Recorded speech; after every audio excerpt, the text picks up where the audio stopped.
In session 6, we talked about circumstances, choices, and consequences. Here's a modern example. I'm a bassist, and I played in both regular and Christian blues and jazz bands.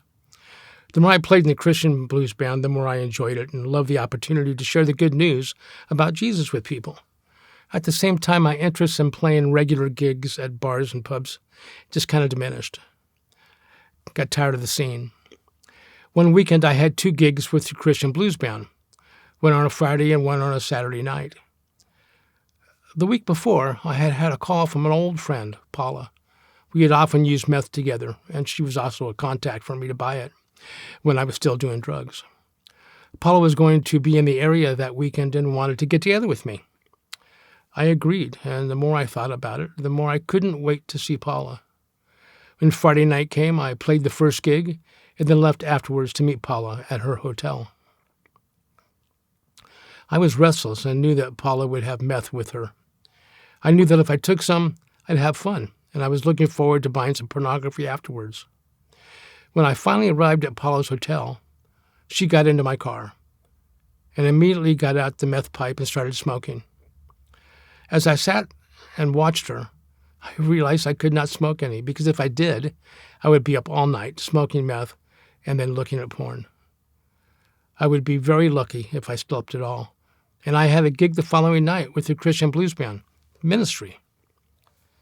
So instead of smoking meth with her while Paula smoked, I explained to her why I wasn't smoking.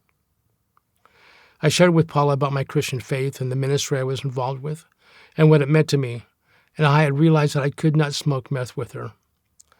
As I shared, I actually cried because I really wanted to smoke. I wanted to smoke meth so badly. But nevertheless, I chose to obey God rather than to enjoy the sinful pleasures of meth and pornography. As Paula finished smoking, I arrived back at her hotel and dropped her off, and then I drove away. I created for myself a very risky circumstance by choosing to meet with Paula. But I made a good choice and abstained from meth and pornography. The consequence was that when it came to the gig on Saturday night with the Christian blues band, I was refreshed and ready to serve the Lord. Our circumstances, choices, and consequences can be both bad and good. In this case, they started badly, but ended well. We can see that I set myself up to fail from the very beginning by agreeing to meet with Paula at all. I knew the opportunity to smoke meth was probably going to arise, and I knew how much I had enjoyed it when I used to smoke. I also knew how obsessive and focused on sin I became when I smoked meth. So much so that it had become an idol in my life, and I'd even scheduled my weekends and vacations around it. Does this sound familiar to you? Although the addictive behavior might be different? Years later, it turned out that episode helped to change Paula's life.